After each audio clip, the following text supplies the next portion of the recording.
one of the great engineering wonders of the world. It has allowed for the movement of well over 1 million ships back and forth from the Atlantic to the Pacific Ocean, carrying $250 billion worth of cargo. That was a huge boom for the American economy.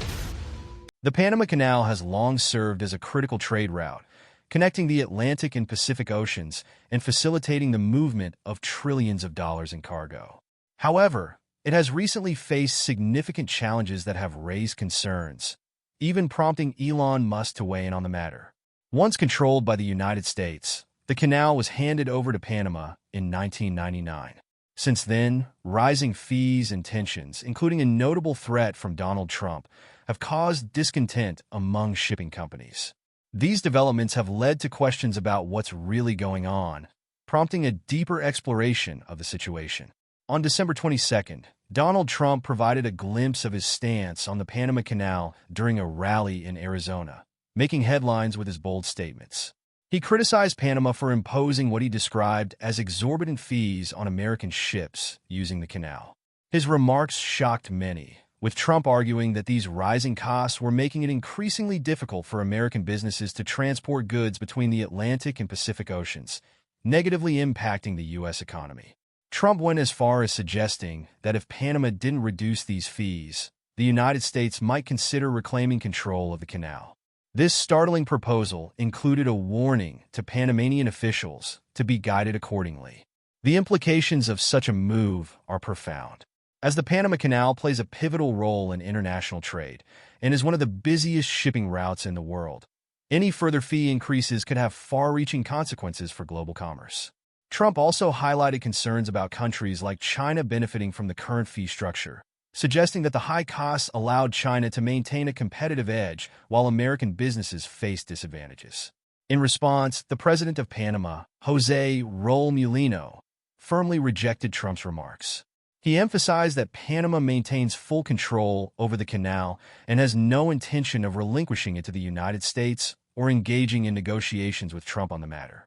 His strong stance underscored the sovereignty Panama exercises over this vital waterway, sparking an intense exchange of opinions. Amid the escalating debate, Elon Musk, known for his innovative ventures and influence over U.S. government spending, offered his perspective on the issue. Sources close to him suggest that Musk believes Panama's decision to raise fees stems from several challenges it faces. These include a lack of fresh water, political tensions, security concerns, and other operational difficulties that have driven up the costs of maintaining the canal.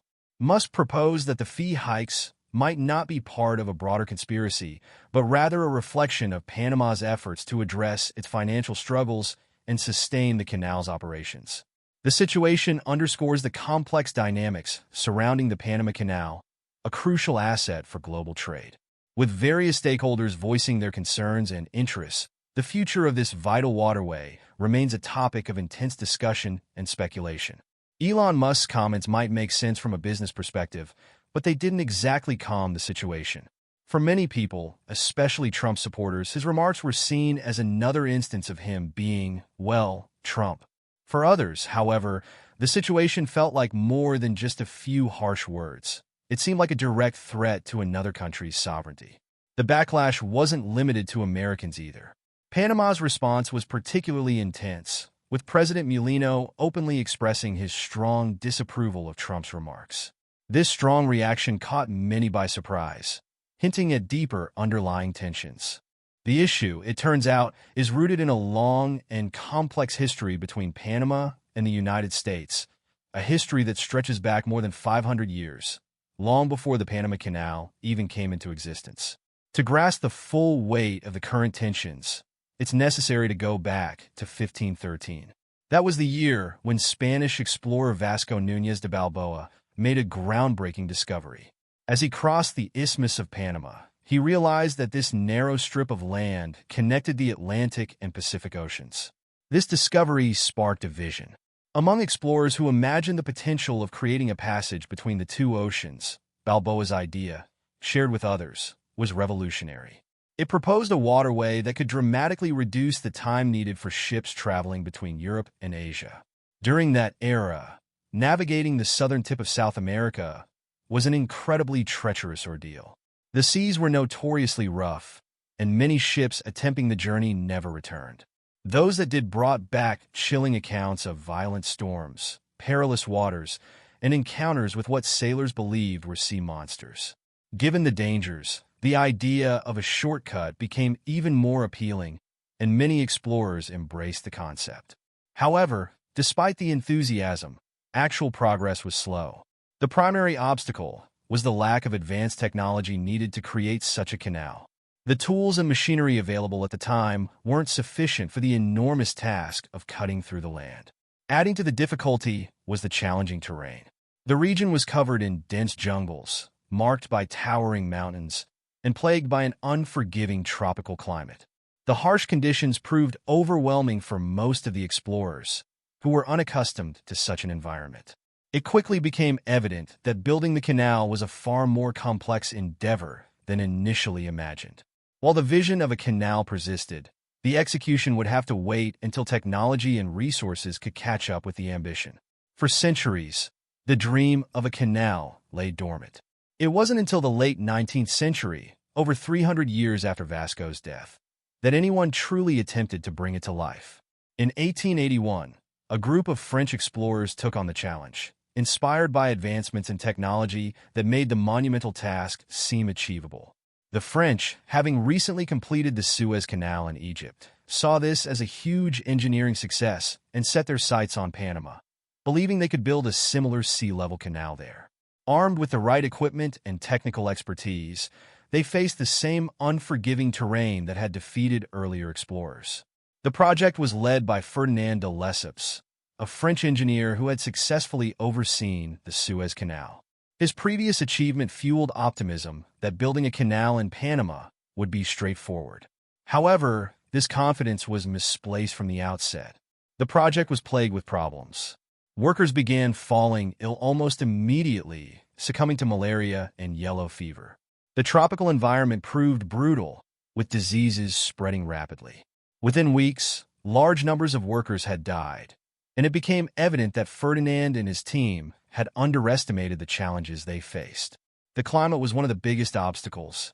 Panama's tropical weather brought heavy rain, frequent landslides, and swarms of mosquitoes. These insects carried deadly diseases that decimated the workforce. Unlike the dry, arid conditions of Egypt, the dense jungle of Panama presented uneven slopes and thick vegetation, making it far more difficult to navigate and dig through than the flat desert terrain of the Suez. Project costs spiraled out of control. The combined toll of disease, the harsh terrain, and the specialized equipment needed to manage these challenges made the project significantly more expensive than anticipated. Corruption among higher-ups further compounded the problems, draining resources and leaving the project in disarray.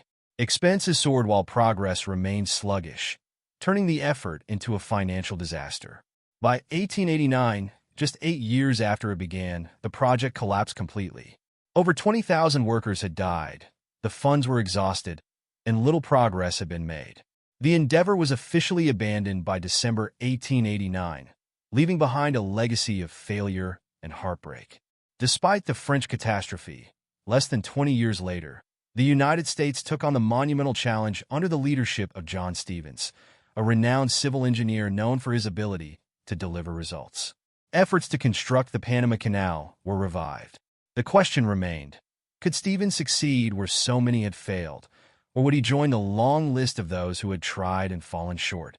At the dawn of the 20th century, U.S. President Theodore Roosevelt became deeply interested in completing the Panama Canal. He recognized the immense potential of having a shortcut between the Atlantic and Pacific Oceans, not just for trade, but also for military strategy. A valuable asset for both commercial and military purposes, the Panama Canal was seen as an essential strategic asset. However, there was a significant obstacle. The canal zone did not belong to the United States. While constructing the canal was one challenge, obtaining control over it was another. For Roosevelt's vision to succeed, the U.S. needed legal rights to the canal zone, a hurdle that previous countries attempting the project had failed to overcome. Securing ownership, or at least special rights, was critical to ensuring the canal's long-term benefits. Around the same time, Panama was engaged in a struggle for independence from Colombia. The U.S. saw this as an opportunity to intervene. Panama's independence movement faced significant challenges, and Roosevelt believed that supporting it could result in a mutually beneficial outcome. In 1903, the U.S. provided political and financial backing to Panama's independence efforts. With this support, Panama agreed to sign a treaty granting the U.S. control over the canal zone. This agreement effectively gave the United States the authority to build and manage the canal in exchange for financial aid. The treaty was signed in 1903, and by 1904, construction of the canal was underway. This time, however, the French were no longer in charge. The United States took over the project and brought in John Stevens, an American civil engineer known for his exceptional management skills and ability to handle large-scale projects under pressure. John Stevens approached the project with lessons learned from past failures, particularly those of Ferdinand de Lesseps and his French team.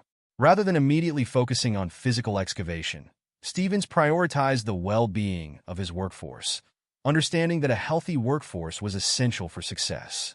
He ensured that workers had decent housing, proper sanitation, and access to medical care.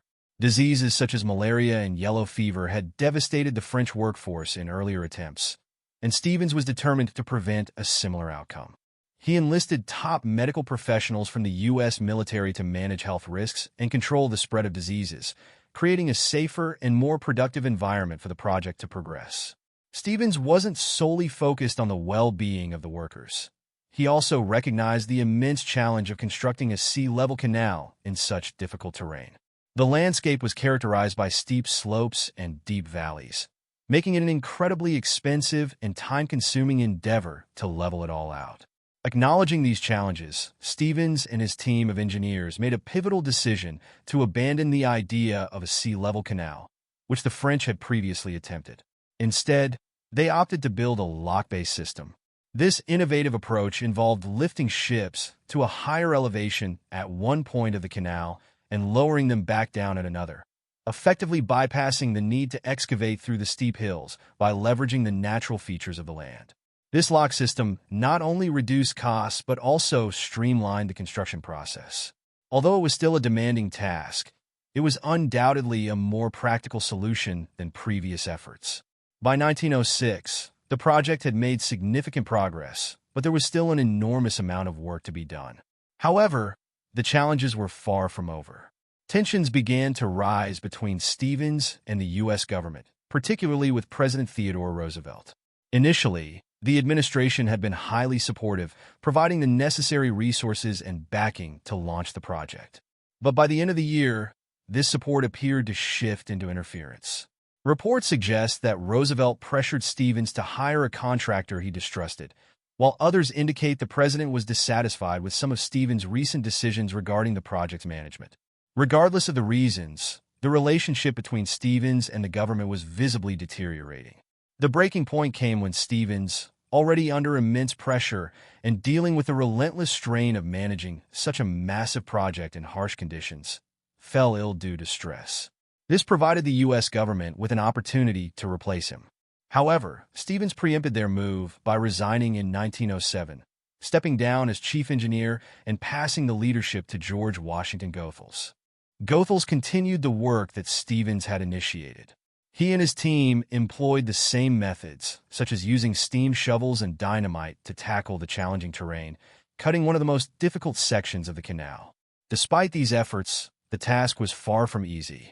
The terrain was treacherous, and even with advanced excavation techniques, they faced persistent setbacks due to equipment failures and the monumental challenge of moving vast amounts of earth.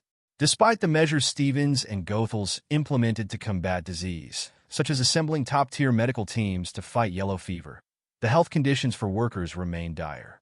Nearly 5,000 workers lost their lives to yellow fever and malaria during the project. In addition to the disease, landslides and adverse weather conditions frequently disrupted progress. Workers would spend weeks carving out sections of the canal only for a minor rainfall to undo their efforts by filling the excavated areas with mud. The setbacks were disheartening, but Goethals and his team remained steadfast and refused to give up. They kept pushing forward, determined to make that 500-year-old dream of a canal connecting the Atlantic and Pacific a reality. Finally, after a decade of struggles, setbacks, and unimaginable challenges, the Panama Canal was completed on August 15, 1914. The SS Ancon, a U.S. cargo ship, became the first vessel to officially pass through the canal. This moment was monumental, not just for the U.S., but also for Panama. The canal was going to change everything. Before the canal, moving between the Atlantic and Pacific took about 2 months, an absolute nightmare for trade and military operations. With the canal now in place, it only took about 8 hours to travel between the two oceans. That was a massive difference, giving the U.S. a significant advantage in both commerce and military strategy. What made this achievement even more remarkable was the diversity of the workforce. Workers came from all over the world, including experienced laborers from the Caribbean, uniting to make the canal a reality. It wasn't just an American achievement. It was a global effort. From the moment the Panama Canal opened, it was under U.S. control. The United States didn't just have authority over the canal itself. They owned the entire area surrounding it, giving them a major strategic advantage. President Theodore Roosevelt had seen the canal as a vital piece of military infrastructure, especially as global tensions began to rise and World War I loomed on the horizon. The U.S. military quickly recognized the canal's importance and used it as a vital shipping route to transport supplies for the war effort. Even after the war ended, the U.S. maintained control of the canal zone. The canal was essential not just for military purposes, but also for trade. Over the years, the U.S. continued to invest in its infrastructure, making improvements to accommodate larger ships, including the massive Seawise Giant, which, despite its size, never actually passed through the canal. Nevertheless, countries from all over the world were eager to use the canal as it made shipping between the Atlantic and Pacific much faster and more efficient. Due to its strategic location and high traffic, Panama benefited significantly from the U.S. presence. They received generous compensation from the United States for allowing control of the area. For decades, the U.S. held sovereignty over the canal and its surrounding region, but this arrangement was not destined to last forever. In the 1960s and 1970s, Panama began to challenge U.S. control, and the situation took a significant turn when Omar Torrijos became president. Omar was not a typical politician. He deeply loved his country and was prepared to fight for Panama's sovereignty no matter the cost. He believed Panama should have full control over its land, which meant ending the Había-Navarilla Treaty that had granted the U.S. ownership of the canal zone in exchange for financial compensation. This marked the beginning of a new chapter in the history of the Panama Canal, one driven by Panama's determination to reclaim its land and sovereignty. Torrijos wasn't about to let Panama remain under the shadow of U.S. control forever. He and his people were determined to gain complete sovereignty over every inch of their land, including the Panama Canal, a massive symbol of American influence. Torrijos knew that the canal was vital to Panama's future, both economically and politically, and he wasn't going to settle for anything less than full control. Starting in the late 60s and into the early 70s, Omar Torrijos began some pretty intense negotiations with U.S. President Richard Nixon. It would be an understatement to say both sides had strong feelings about the canal and its strategic importance, but after years of back and forth, they finally reached an agreement in 1977. This was when the Torrijos-Carter treaties were signed, which granted Panama more legal rights over the canal. The U.S. still had a significant presence and influence, but it was a step in the right direction for Panama. Over the next 2 decades, Panama's control over the canal continued to grow. They gained more rights, with the ultimate goal of full ownership. Every year, Panama's position became stronger, and the U.S. presence slowly diminished. Finally, on December 31, 1999, Panama officially gained full control and ownership of the canal, marking the end of an era. The canal was now Panama's to manage, and it was a massive win for the country. But even though the handover was a huge milestone, tensions were far from over. Once Panama gained full control of the canal in 1999, they didn't waste any time making some major changes. The first thing they did was raise the fees that shipping companies had to pay to use the canal, and this wasn't just a small bump, it was a big one. The tolls almost doubled, which definitely made waves in the shipping industry, especially among American companies like Maersk Line and Costco Shipping. These companies weren't just any players. They were huge contributors to the U.S. economy, moving tons of cargo between oceans. The Panamanian government argued that the hike was necessary to fund maintenance and improvements to the canal. They pointed out that the infrastructure needed to be upgraded to handle bigger ships in the future, which would, in turn, benefit everyone. But of course, the shipping companies weren't thrilled about this. They grumbled about the higher fees, but at the end of the day, they had no choice but to pay up. Over time, the shipping companies got used to the higher fees, though they definitely didn't like it. But the story didn't end there. As the years went on, the tolls kept rising. By the mid-2000s, the situation was getting out of hand. The shipping companies were not happy, and some even started holding private meetings with the Panama Canal Authority to figure out ways to make the tolls more affordable. It was clear that something needed to change, but the Panamanian government wasn't backing down. Then came 2016, when the Panama Canal Authority hit everyone with another massive price increase. This time, it was too much for many companies to swallow, and the backlash was even louder. U.S. shipping companies were especially vocal, criticizing the increases and calling for some kind of solution. The tolls were climbing faster than anyone had expected, and with no signs of slowing down, it felt like the canal's growing costs were becoming a serious issue for American businesses. So when the Panama Canal Authority was asked why they kept raising the tolls, their answer was pretty straightforward.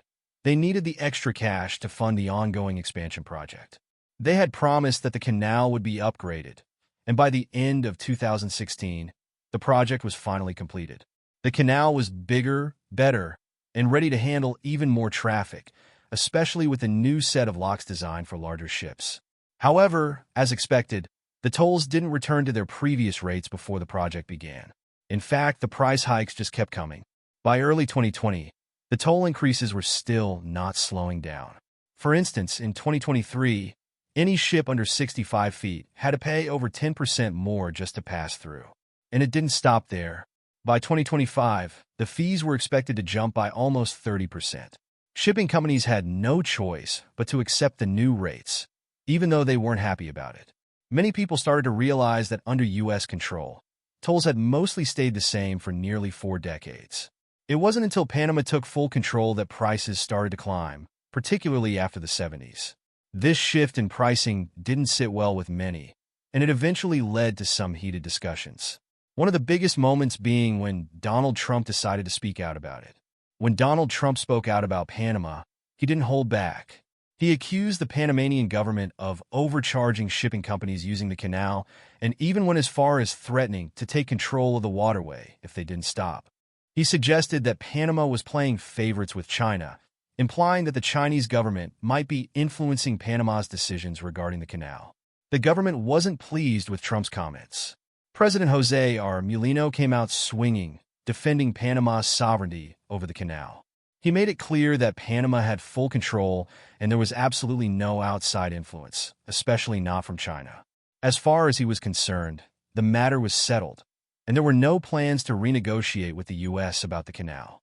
The country wasn't about to give up its rights to the waterway or let anyone push them around. Mulino didn't just stop there. He also addressed Trump's complaints about the rising toll fees. He explained that the price increases weren't arbitrary. They were carefully calculated by experts who took into account the cost of operations, maintenance, and market conditions. The fees were necessary to keep the canal running smoothly, ensuring that it would continue to be a sustainable resource for both Panama and the shipping companies. It was pretty predictable that Elon Musk would have something to say about all this drama with the Panama Canal. As the head of the Department of Government Efficiency, it's his job to look into issues like these and make sure everything is running as smoothly and efficiently as possible. So after taking a deep dive into the situation from both sides, Elon didn't hold back. According to him, things have been a bit of a mess for the Panama Canal in recent years. Compared to how things were back in the 60s, the canal has been dealing with serious environmental issues like water shortages and droughts. This has made it harder for big ships to get through, and things only got worse in 2019. That's when the dry season lasted much longer than expected, with almost no rain. With the climate looking like it's only going to get more unpredictable, the Panama Canal Authority had to find new ways to keep things running. But these adjustments, while necessary, made everything slower, which in turn made the canal harder and more expensive to maintain. The longer ships took to pass through, the more stress it put on the locks, which were already starting to wear out faster. But it wasn't just the weather causing problems. The pandemic in 2020 threw a huge wrench into things as well. With countries closing borders and factories shutting down, goods were stuck in limbo, meaning way less revenue was flowing into the canal. Even now, the canal is still feeling the effects of that slowdown. To make up for the lost revenue, they've had to increase tolls, and it looks like they'll keep going up for the foreseeable future. The problem with this, Elon pointed out, is that the canal's infrastructure is getting old. Over half of it is more than 100 years old. Sure, they've made some upgrades and expansions since 2016, but they're just putting a band-aid on the bigger issues. The canal is still running on infrastructure that wasn't built to handle modern traffic, and the situation isn't getting any better. To really future-proof the canal, they need some serious upgrades, but that would cost a fortune. If they decide to fund those upgrades by jacking up tolls even more, shipping companies are going to bail. Already, the price hikes have been getting complaints from companies, including American giants like Maersk Line and Costco Shipping. Elon's worried that if the canal keeps raising fees, fewer and fewer companies will be willing to pay. And even if they had the money to fix everything, the process would take years, just like it did when the canal was originally built. It took about a decade back then, and even with today's technology, it would still take a long time. What do you think? Leave your thoughts in the comments below, and if you like this video, don't forget to subscribe. See you in the next one.